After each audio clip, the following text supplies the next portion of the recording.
तो hello everyone and welcome to my channel. तो मैं इस वीडियो में आपको जो मेरा इंटरव्यू एक्सपीरियंस है वो बताने वाला हूँ। और जो मेरा इंटरव्यू था वो पुणे में था, जो कि सिम्बोसिस इंटरनेशनल स्कूल में था। तो अगर कोई भी अगर जो विदर्भ से या फिर नागपुर या चंद्रपुर से अगर कोई जा रहा है तो वो याद रखिए कि अगर आप सीधा विमान नगर में उतरोगे तो वही वहाँ से 1-1.5 किलोमीटर में वो आपको पॉइंट मिल जाएगा, और रिटर्न आते वक्त भी वहाँ से भी आपको ट्रैवल्स मिल जाएगी। तो अगर कोई महाराष्ट्र से पूर्व महाराष्ट्र से वहाँ जाने वाला है तो याद रखना। और बाकी मेरा इंटरव्यू एक्सपीरियंस तो मेरा सेकंड शिफ्ट में था, और मेरा जो इंटरव्यू हुआ वो सेकंड लास्ट हुआ है। मतलब मेरे इंटरव्यू के बाद सिर्फ एक ही बंदा था जिसका इंटरव्यू हुआ था, तो वो है। और मेरे मुझे जो क्वेश्चन पूछे थे तो वो मैं सिविल बैकग्राउंड से था, तो उस पर थोड़ा क्वेश्चन हुआ था। और जो मैं पोस्ट ऑफिस में हूँ उस पर क्वेश्चन हुए थे। तो जो फर्स्ट मैंने इंट्रोडक्शन दिया था, इंट्रोडक्शन में उन्होंने 2-3 क्वेश्चन पूछे थे कि मैं पोस्ट ऑफिस में काम करता हूँ, क्या काम करते हो। उसके बाद फिर जो मेरा इंट्रो था वो कैरी हुआ था। और उनके बाद उन्होंने एक मुझे क्या बोलते हैं कि जो अभी बजट आया है उस पर पोस्ट ऑफिस में कौन सी स्कीम आई है तो उसके बारे में पूछा था। उसके बारे में मुझे नहीं पता था। और उसके बाद सर ने मुझे पूछा कि आप सिविल इंजीनियर हो तो सिविल इंजीनियर का क्या फ़ायदा रहेगा बैंक में। तो उस समय मुझे याद ही नहीं आ रहा था कि बैंक अपना होम लोन देती है, तो उसमें मैं कब बता सकता हूँ।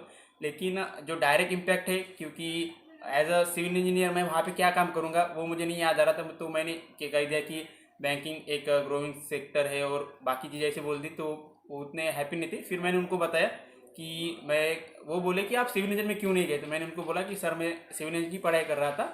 बाद में कोरोना के वक्त जो 2 साल गए तो वहाँ पे मेरा थोड़ा टाइम वेस्ट हुआ, और बाद में पोस्ट ऑफिस में लग गया, तो मेरा फाइनेंशियल में थोड़ा ज़्यादा ये हो गया, रुचि आ गई, तो मैंने बैंकिंग चालू कर दी। और उसके बाद सेकंड सर ने मुझे पूछा कि आरबीआई के फंक्शन क्या है। तो उन्होंने 4 पूछे थे, तो मैंने 3 बता दिए और फॉरेन एक्सचेंज एक बता दिया। फिर वो बोले कि नोट कौन छापता है, तो उन्होंने मुझे सामने सामने से बताया कि नोट कौन छापता है। बोले हाँ सर नोट आरबीआई छापते हैं बोला, तो वो एक हैप्पी मोमेंट बन गया था। और उनके बाद फिर एक मैम थी, उन्होंने मुझे सेंसेक्स और निफ्टी का फुल फॉर्म पूछा था। तो मुझे नहीं आया सेंसेक्स निफ्टी का फुल फॉर्म, क्योंकि मुझे पता भी नहीं था कि उसका फुल फॉर्म भी होता है करके, लेकिन अभी पढ़ा तो थोड़ा दिखा। लेकिन मैंने वहाँ उनको सॉरी बोल के नहीं किया।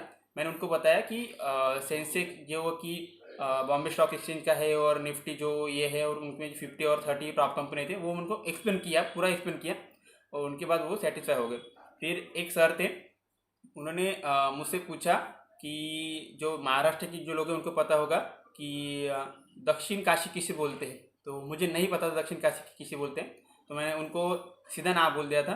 तो उन्होंने फिर मुझे 2 हिंट दिए कि महाराष्ट्र का सबसे बड़ा बस स्टॉप कहाँ पे है, और ये मुझे मराठी में पूछा था। और जहाँ पे आषाढ़ी और कार्तिक की जो यात्रा रहती है, तो फिर मुझे क्लिक हुआ कि पंढरपुर रहता। तो मैं श्योर नहीं था। वो बोले तुम जो बता रहे हो वो सही है क्या, तो मैंने बोला सर मैं श्योर नहीं हूँ, लेकिन जो आपने मुझे एक्सप्लेन किया है उस हिसाब से मैं कह सकता हूँ कि पंढरपुर होगा। तो उसके बाद एक सर थे, मुझे 2 सिचुएशन क्वेश्चन पूछे थे।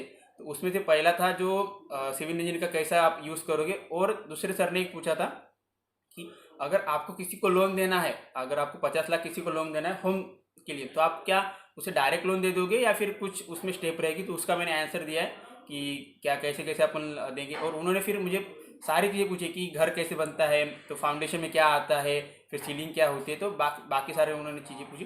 तो ऐसा मेरा एक्सपीरियंस था।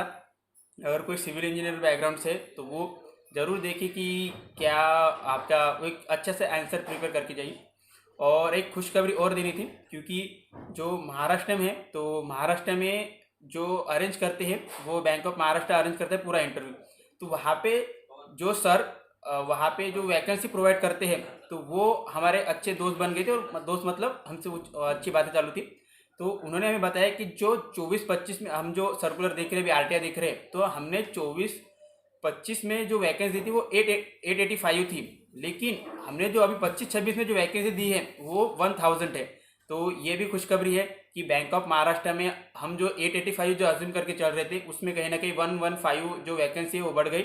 और वो बोल रहे थे कि जो भी लोगों को जो वैकेंसी जो प्रोवाइड करना था वो मेरे हाथों में रहता है, क्योंकि मैं जितनी वैकेंसी आती है मैं वो प्रोवाइड करता हूँ ऊपर। तो तो और भी खुशी बढ़ गई क्योंकि 115 और वैकेंसी बढ़ गई थी। तो ऐसा फिर इंटरव्यू का एक्सपीरियंस रहा और वहाँ पे बहुत ही हेल्पफुल नेचर रहते हैं लोगों का। जो डीबी था वो भी बहुत स्मूथली है लोगों की है, क्योंकि वो कहीं जहाँ पे अरेंज हो सकता है, मतलब आपकी अगर कास्ट नहीं है आपके पास, मतलब आप ओबीसी से हो और आपके ओबीसी के सेंट्रल नहीं है, एससी से हो एससी का नहीं है, वहाँ फिर आपको कुछ एंटरटेन नहीं करेंगे। लेकिन आपकी एक आधी मार्कशीट नहीं है या फिर कोई माइनर सा चेंज है तो वो फिर वहाँ पे एडजस्ट कर लेंगे। तो आप इतना देखिए कि आपकी कास्ट बराबर रहनी चाहिए और बाकी के जो भी बेसिक डॉक्यूमेंट है तो वो बराबर रखिए। और बाकी ऑल द बेस्ट। और आपका कैसा एक्सपीरियंस रहा वो बताइए। तो मिलते हैं अगले वीडियो में। और आपको कुछ भी डाउट रहा तो कमेंट में ज़रूर पूछिए। So stay tune, thank you.